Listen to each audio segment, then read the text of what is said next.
하나님 말씀 보겠습니다. 신약성경 히브리서 12장 1절로 3절 말씀입니다.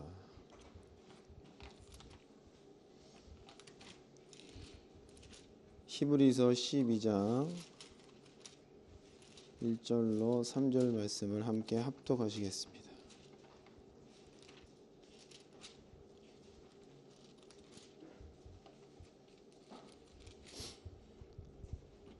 같이 읽겠습니다. 시작. 이러므로 우리에게 구름같이 둘러싼 허다한 증인들이 있으니 모든 무거운 것과 얽매기 쉬운 죄를 벗어버리고 인내로서 우리 앞에 당한 경주를 경주하며 믿음의 주요 또 온전케 하시는 이인 예수를 바라보자. 저는 그 앞에 있는 즐거움을 위하여 십자가를 참으사 부끄러움을 개의치 아니하시더니 하나님 보좌 우편에 앉으셨느니라. 너희가 피곤하여 낙심치 않기 위하여 죄인들의 이같이 자기에게 거역한 일을 참으신 자를 생각하라. 아멘. 오후 시간에는 히브리서 11장 2절로 3절을 통해서 주를 바라봄이라는 제목을 함께 은혜를 나누도록 하겠습니다. 히브리서 12장의 첫 시장은 이러므로라고 시작됩니다. 이러므로 우리에게 구름같이 둘러싼 허다한 증인들이 있으니 모든 무거운 것과 얽매기 쉬운 죄를 벗어버리고 인내로서 우리 앞에 당한 경주를 경주하며 믿음의 주여 또 온전케 하신 이인 예수를 바라보자. 히브리서를 쓴 저자는 히브리서 12장 1절의 말씀에 예수를 바라봐야 된다고 이야기하고 있습니다. 그럼 주를 바라본다는 것이 성경적으로 무슨 뜻인지를 이제 설명을 드릴 텐데요. 잘 이해하셔서 저와 여러분들이 하나님을 잘 바라보고 주를 바라봐서 하나님께서 우리에게 주신 그 믿음의 경주의 시간들을 잘 달려나갈 수 있는 저 여러분들에게 소망합니다. 그리고 주님 앞에 섰을 때에 너 뭐 타다 왔냐 했을 때 뭐라도 좀 내밀 수 있는 그런 자가 되기를 소망합니다. 아멘. 구약 성경에 재미있는 얘기가 있죠. 북이스라엘과 남이스라엘로 나뉘게 됩니다.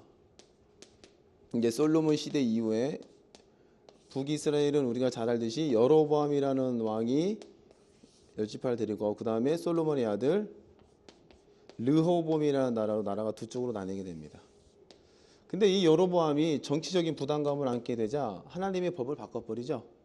그게 크게 세 가지죠. 첫 번째는 아무나 제사장 되라. 그리고 두 번째는 베델과 어디죠? 단인가요? 사마리아인가요? 그쪽에 단을 세우고 이제 하나님께서 이스라엘 민족을 구원해주신 하나님이 금송아지다라고 신을 바꿔버리죠. 그리고 세 번째로는 하나님께서 명령하신 7월 15일의 날짜를 8월 15일로 바뀌어서 지키게 만들어버립니다. 그리고 더 이상 북이스라엘 사람들은 밑으로 내려오지 못하게끔 아예 정치적으로 여건을 조성해줬죠. 이렇게 해서 나라가 부강해지기로 바랬던 이 여로보암 마음 가운데 이러한 일이 있은 이후에 하나님께서는 유다로부터 올라온 한 선지자를 보내시죠. 그리고 이 선지자로 하여금 하나님의 말씀을 전하게 만듭니다. 이곳을 한번 찾아보겠습니다. 히브리서를 잘 접어두시고요. 거기가 열왕기 하쯤 되겠죠?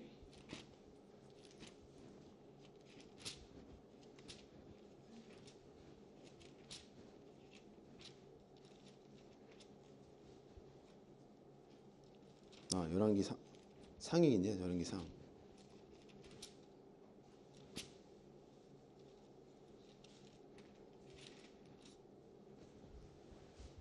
자, 열왕기상 12장입니다. 25절부터 보겠습니다.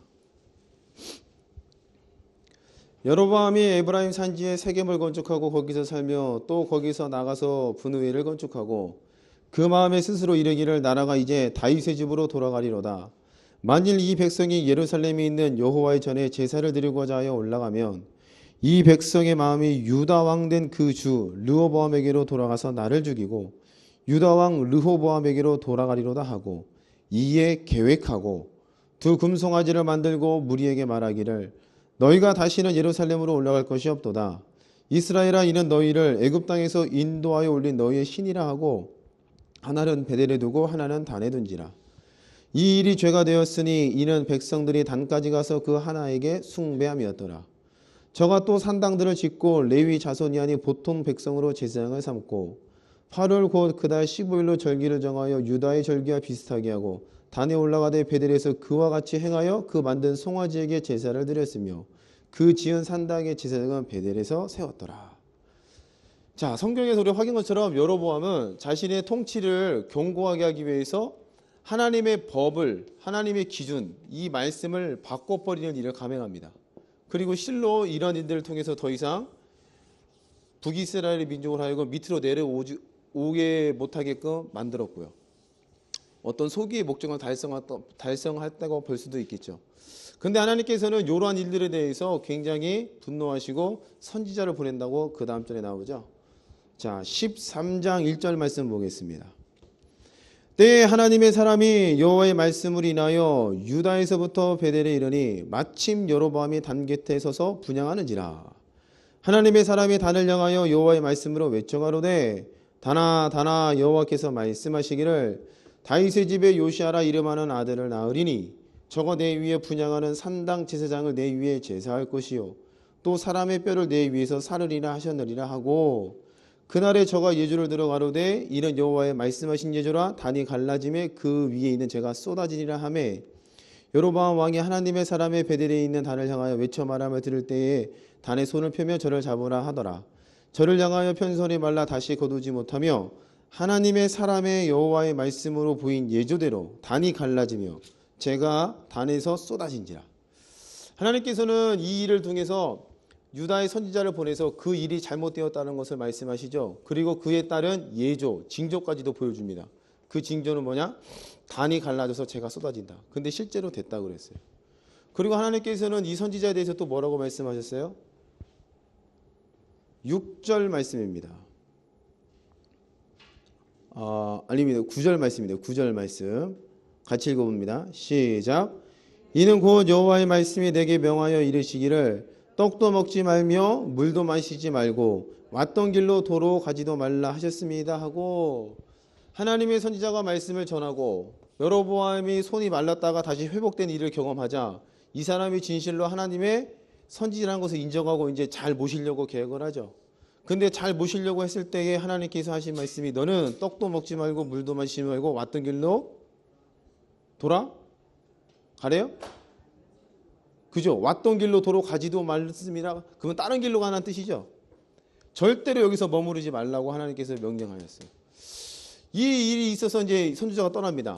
그런데 우리가 잘 알듯이 늙은 선지자라는 사람이 등장하죠. 늙은 선지자.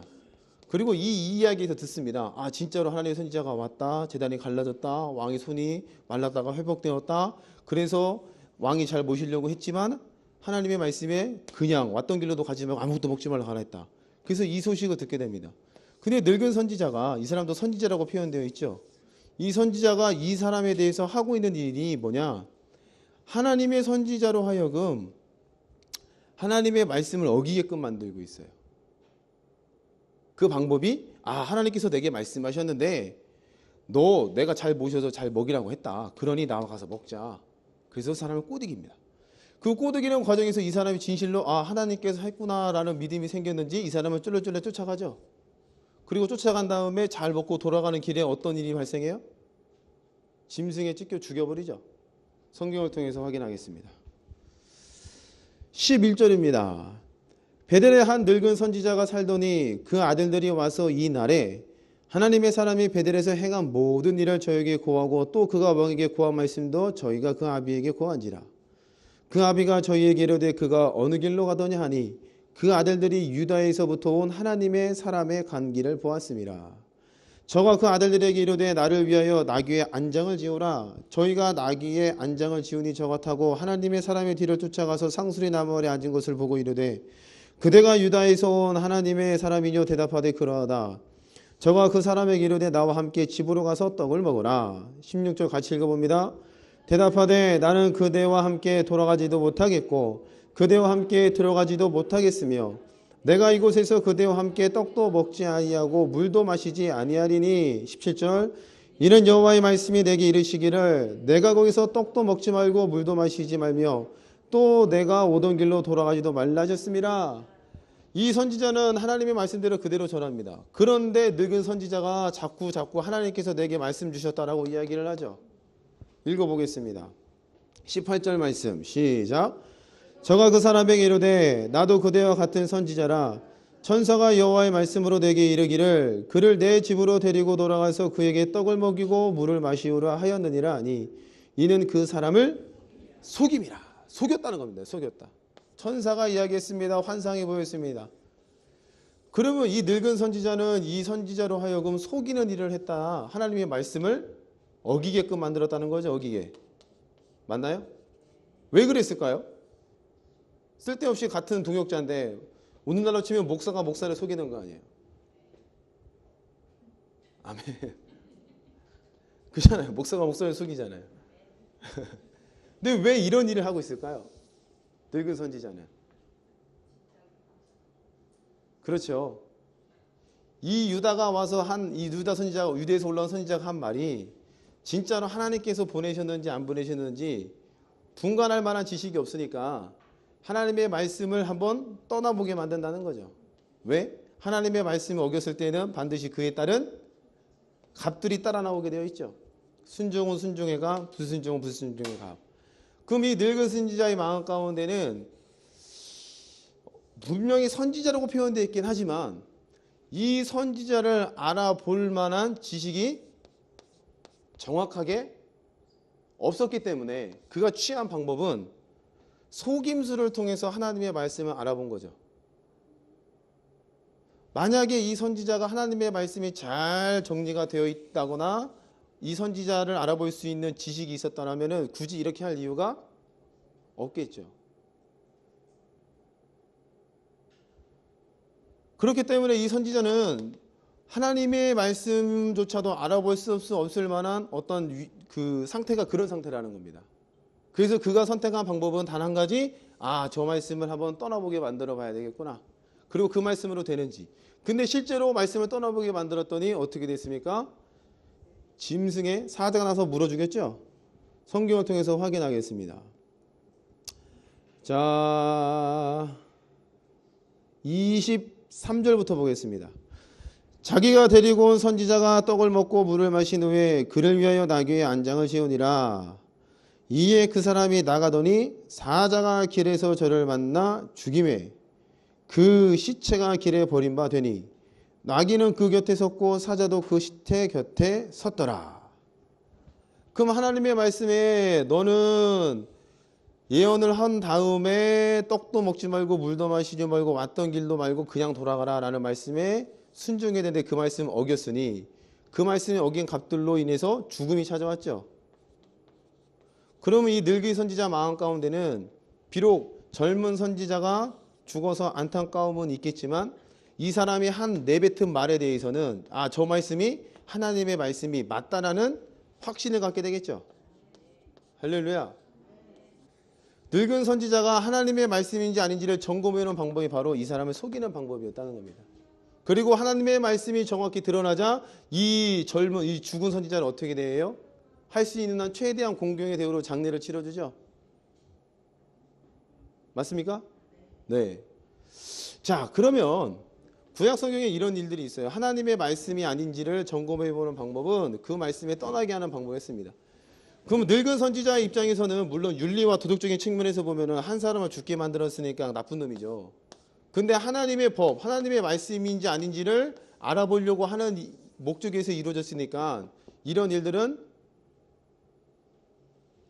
하나님 앞에서 용납이 될 수가 있겠죠. 맞습니까?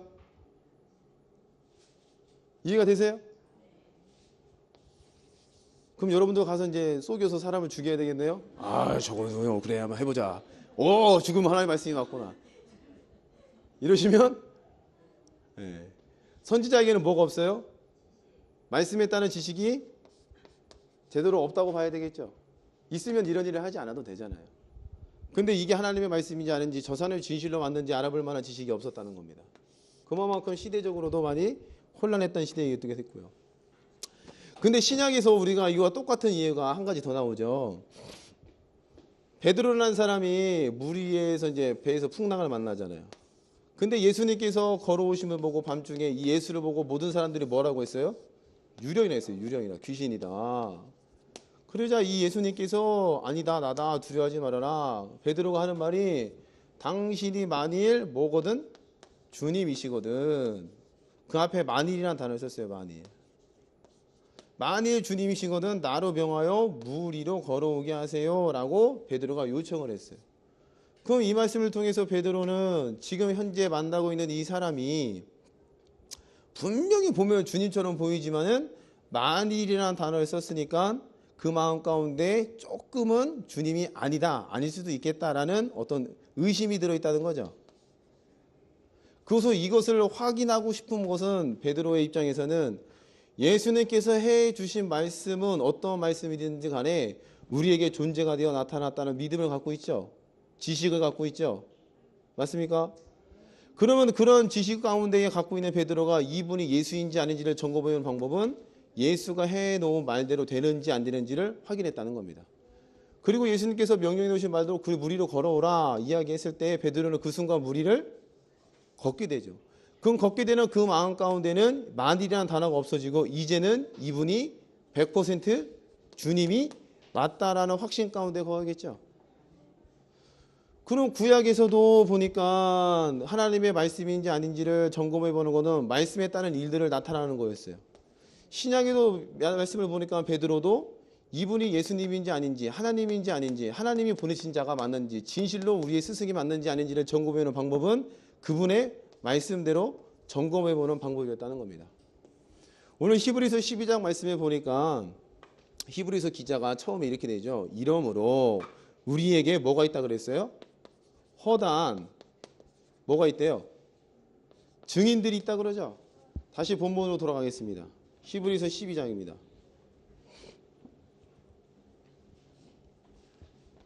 히브리서 12장 1절입니다. 같이 읽어봅니다. 시작. 이러므로 우리에게 구름같이 둘러싼 허다한 증인들이 있으니 그 허다한 증인들이 있다라는 것은 히브리서 11장에는 우리가 보통 잘 아는 믿음장이라고 이야기하죠.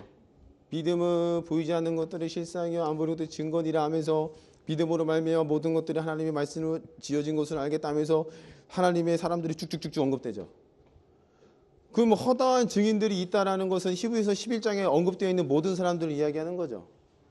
그럼 히브리서 11장의 사람들은 11장 1절과 2절에서 말씀하는 것처럼 그 믿음을 가지고 보이지 않는 증거를 맛본 사람들이고 그리고 하나님의 존재에 대해서 깨달은 자들이 이 믿음 있는 자들이라고 볼 수 있겠죠. 11장 1절을 보겠습니다. 믿음은 바라는 것들의 실상이요 보지 못하는 것들의 증거니. 그러면 바라는 것들의 증거, 보지 못하는 것들의 실상, 그 다음에 바라보는 것들의 증거라고 했죠. 그러면 11장에 있는 모든 사람들은 이 믿음 때문에 하나님이 계시고 주의 말씀대로 일어난 그 믿음 때문에 그 믿음에 따른 실상으로 나타난 것을 경험한 자들이요. 그 다음에 보이지 않는 것들, 하나님과 하나님의 나라라는 것들에 대한 증거를 똑똑히 목도한 자들이 11장에 언급되어 있는 사람들이라는 겁니다. 이해가 되시죠? 그럼 이런 허다한 증인들이 있으니까 히브리서 12장에서 말씀하고 있는 바가 그러므로 우리는 이 믿음의 대상인 예수 그리스도를 온전히 바라보자라고 권면하고 있다는 겁니다. 히브리서 11장을 다시 한번 읽어보겠습니다. 12장입니다. 12장 1절입니다. 같이 읽어봐요. 시작.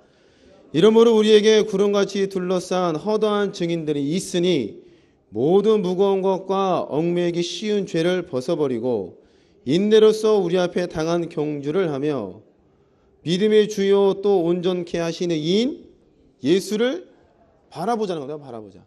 그럼 예수를 바라보자 했을 때 넉넉히 예수님을 바라봅시다. 어떤 추상적인 내용이 아니라 여기서 바라봄이라는 내용은 그 앞에서 허다한 증인들이 경험하고 있는 바. 그럼 그 허다한 증인들이 경험한 바가 11장을 보니까 믿음은 실상이요 보이지 않는 것들의 증거. 이 믿음 때문에 실상을 본 자들이고 이 믿음 때문에 보이지 않는 증거를 경험한 자들이라는 거죠. 그럼 주님을 바라보라 했을 때 바라보라는 것은 십자가의 도에 약속된 그 모든 내용들을 실상으로 갖고 있는 것, 증거로 갖고 있는 것, 이 증거로 갖고 있는 삶을 사는 삶을 예수를 바라보자라고 말하는 것이라는 것이죠. 이해가 되십니까? 그러면 단순히 바라보자라는 것은 하나님의 말씀대로 이루어지는 것처럼 그 이루어진다는 믿음을 갖고 십자가의 도 가운데 머물러 있는 자가 예수를 온전히 바라본다는 것이죠. 할렐루야. 오늘 저와 여러분들이 이 자리에 들어가 있기를 소망합니다. 그냥 바라본다, 넋놓고 바라본다, 뭐 하나님 뭐 이렇게 하나님 해주세요. 뭐 십자가를 바라보면 뭐 눈물이 나, 물론 뭐 감동이 되죠. 근데 그런 어떤 추상적인 그런 게 아니라 명백하고 확고하게 따를 수 있는 말씀을 붙잡고 있는 게 바라보는 것인 줄로 믿습니다. 명백하게 하나님의 말씀이 존재로 나타나고 있는 그 말씀 가운데 내가 일치되어 있는 그 상태가 바라보는 것 줄로 믿습니다. 성경에 보니까 엘리야가 이제 여러분 엘리야 사람 잘 아시잖아요. 엘리야가 갈멜산에서 대결을 펼쳐요. 갈멜산에서 바알과 아세라를 선지자 사람들과 제단을 쌓고 하나님 앞에 기도하잖아요. 누구든지 불이 내리면 그 신을 참신으로 하자. 그 전에 엘리야가 뭐라 그래요? 야, 하나님을 믿자. 누군데? 모르니까 야, 불로 내리는 신이 여호와라 하자. 오케이, 동의를 해요. 그래서 두 사람들이 이제 대결을 펼치잖아요. 바알과 아세라가 아침부터 저녁 늦게까지 열심히 자신의 신을 부르지만 하나님이 그 신이 절대로 응답하지 않는다는 겁니다. 그 다음에 갈멜산에서 엘리야가 하고 있는 행위는 뭐냐? 첫 번째, 12돌을 쌓아서 제단을 쌓았다라고 성경은 말씀하죠. 그리고 그 12돌 이름 가운데 뭐가 이름이에요? 12돌을 쌓고 누구를 불렀더라? 12아들처럼 누구를 불렀더라? 성경을 찾아보겠습니다.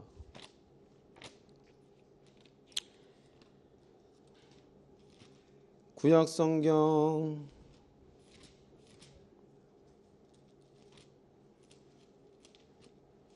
열왕기상 18장입니다.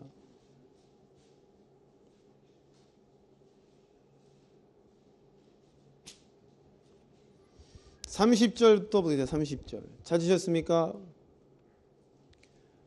30절부터 읽어봅니다. 시작. 엘리야가 모든 백성을 향하여 이르되 내게로 가까이 오라. 백성이 다 저에게 가까이 오매 저가 무너진 여호와의 단을 수축하되 야곱의 아들들의 지파의 수요를 따라 12돌을 취하니 이 야곱은 여호와께서 옛적에 저에게 임하여 이르시기를 내 이름을 이스라엘이라 하리라 하신 자더라. 12돌, 12지파의 아들들의 이름을 따라 12돌을 취한다. 그것은 하나님께서 주신 이스라엘이란 이름을 기억하고 있다는 뜻이 되겠죠. 그러면 이스라엘 이름은 누가 주신 거예요? 창세기에 보니까 야곱이란 자가 천사와 씨름 가운데 얻어진 이름이죠. 하나님과 겨루어 이겼노라. 그럼 하나님께서 행하신 말씀, 야곱에게는 야곱을 통해서 12아들이라고 12아들을 통해서 민족이 나왔으니까 이스라엘이란 이름이 구성되려면 12아들이 다 모여야 되겠죠. 그 12돌이란 상징성이 바로 이스라엘 이름을 완성한다는 겁니다. 그럼 이스라엘 이름의 뜻은 하나님과 겨루어 이겼다는 거니까 야곱이 힘이 세서 하나님을 이겼죠. 야곱이 힘이 세서 하나님을 이겼죠. 막 너 잡아뜨리고. 아니죠. 하나님께서 야곱에게 져주신 거잖아요. 그러면 이스라엘의 이름을 하나님께서 봤을 때는 내가 져줬다는 것을 하나님은 기억해 내셔야 된다는 겁니다.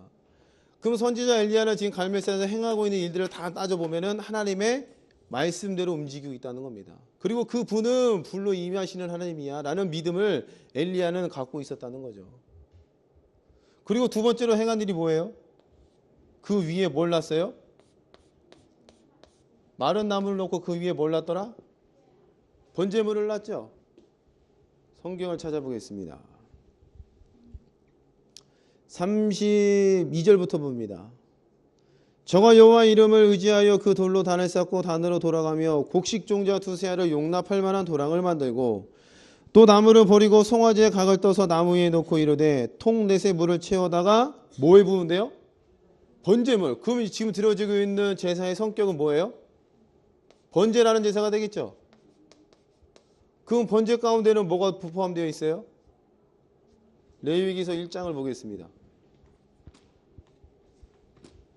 레위기서 1장입니다.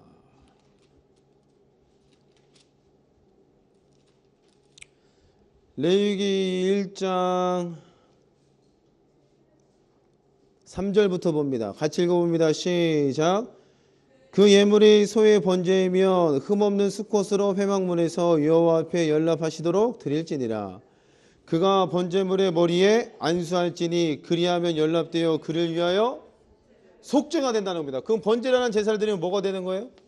죄에 대한 용서가 이루어지는 거죠. 그럼 그 당시는 9시대 법을 떠났고 하나님을 떠났고 엉뚱한 신을 찾고 있는 그 시대에 저주시는 하나님이라는 이름을 부르고 있고 또한 하나님의 법대로 번제라는 제사를 드리고 있으니까 이 번제라는 제사의 규례는 누가 세우셨어요? 하나님이 세우셨죠. 그럼 하나님이 세우셨기에 하나님의 법대로 움직였으면 하나님이 이 법에 따라서 약속에 따라서 응답하신다는 믿음이 엘리야에게 있었다고 봐야 되겠죠. 그러니까 두 번째로 여기다 하고 있는 게 뭐냐면 번제물이라고 하고 있어요. 번제물. 그 다음에 뭘 보냐, 여기다가 물을 부었다 그랬죠. 물. 그럼 물을 부었다는 뜻은 뭐냐? 저 같았으면 여기다 물을 붓지 않았을 거예요. 왜? 더 잘 타라고. 근데 물을 발랐다는 그 이유는 여기다가 물을 바르건 여기에다가 뭐 시멘트를 쳐서 꽉 채우든 뭘 하든 간에 하나님께서는 내가 하나님의 말씀의 법대로 이러기 때문에 이것을 깨셔라도 말려서라도 어떻게든 여기에다가 불을 붙이시는 응답하시는 하나님이 껴라는 엘리야의 믿음이 여기 포함되어 있다는 거죠. 그럼 엘리야는 하나님께서 응답하시는 거 보면 자신의 생각대로 했어요? 하나님의 말씀대로 했어요? 하나님의 말씀대로 이루어졌다는 겁니다. 그리고 그 다음에 그가 하고 있는 기도는 약 35초밖에 안 걸리는 기도를 해요. 길면 25초예요. 다시 열왕기하 8장으로 넘어갑니다. 열왕기하 18장.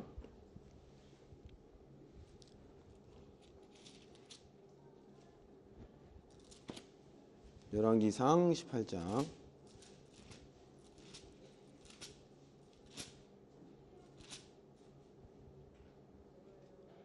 자, 이제 기도를 한번 살펴볼게요. 기도 36절입니다. 같이 읽어볼까요? 준비, 시작.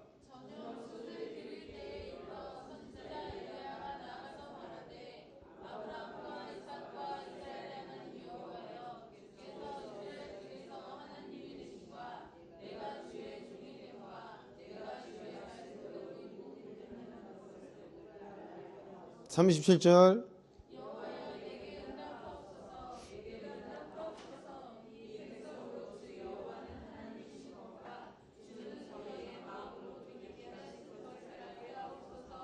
아멘. 25분부터 읽었어요. 제 시간을 쟀어요. 10초, 20초, 29초 걸렸어요. 29초밖에 안 걸리는 이 기도가 끝나자마자 하늘부터 뭐가 임했어요? 불이 임했다는 겁니다. 하나님의 말씀대로 다 이뤄놓고 그 다음에 하나님의 불을 기도하니까 하나님께서는 응답 안 할래야? 안 할 수가 없는 상태가 되었다는 겁니다. 그럼 엘리야에게 있어서 하나님은 하나님의 말씀과 법대로 나타나는 하나님을 본 거죠. 눈에 보이지 않은 그 하나님. 근데 그가 갖고 있는 그 믿음의 증거들은 다 어디서부터 기인되어 있어요? 주께서 약속하신 약속들이 기인되어 있다는 겁니다. 이스라엘에게 이름을 주셨지, 번제라는 약속을 주셨지, 여기에 따른 믿음이 있으니까 물도 부을 수 있는 믿음의 담대함이 생겼다는 겁니다. 그렇기 때문에 하나님께 나아가는 자는 믿음이 있다는 믿음. 그 믿음은 보이지 않는 것들의 증거요. 믿음은 바라는 것들의 실상이요. 보이지 않는 것들의 증거라고 했어요. 엘리야가 갖고 있는 그 믿음은 자기가 갖고 있는 기준적인 믿음이 아니라 하나님의 약속의 말씀에 따른 믿음을 갖고 있었다는 거고, 아까 늙은 선지자도 하나님을 향한 믿음이 정확한 지식은 없었지만 그것을 확인해보는 방법은 하나님의 말씀에 따라서 그것을 어겨보게 만든 거고, 사도 베드로에게도 저가 예수인지 아닌지를 확인해보는 방법은 뭐였어요? 예수가 해놓은 말씀대로 되는지 안 되는지를 확인해보는 거였다는 겁니다. 그 오늘 저와 여러분들의 믿음을 갈 때 그 믿음에 따른 지식들이 뭘로 갖고 있어야 돼요? 하나님의 약속의 말씀을 믿음으로 갖고 있어야 할 줄로 믿습니다. 그리고 그 십자가의 도에 따라서 나타나는지 안 나타나는지 여러분들이 확인하셔야 된다는 겁니다. 실상으로 나타나고 있는지 증거로 내게 보여주고 있는지 이것을 끊임없이 여러분들은 추적하셔야 된다는 거죠. 제가 알고 있는 한 분이 계세요. 그분이 가게가 안 나가서 고민을 했어요. 지난달 9월 달에 와서 목사님 기도 좀 해주세요 해서 9월 달에 찾아갔어요. 그래서 9월 달에 가서 하나님께 기도죠. 하나님 제발 좀 나가게 해주세요. 그리고 우리가 시간을 냅시다. 시간 하나님께서 언제 응답하시는지 말씀을 쭉 알려주고 그 다음에 기도하고 돌아오는데 지난주엔가 전화가 왔어요. 목사님 가게가 나갔습니다. 가게를 했는데 가게가 장사가 엄청 안 됐어요. 원래 가게에 넘길 때는 권리금이라는 게 있잖아요. 권리금도 못 받고 내년 2월 달이 되면은 계약 만료가 돼서 이제 원상복구하고 나갈 판이 됐어요. 모든 거 다 손해보고 찢겨나가고. 근데 지난주에 전화가 딱 오기를 목사님 지금 12월이죠. 권리금도 받고요. 다 보증금도 받고 잘 회수됐습니다. 너무너무 감사합니다. 비록 제가 장사에 지식이 없어서 다 쫄딱 꼬라 박았지만 하나님께서 또 이렇게 잘 해주셨네요 라고 기쁜 소식의 간증을 들을 수가 있었습니다. 그러면 그분에게는 하나님께서 응답하셨다는 그 믿음의 기간이 3개월 걸린 거죠.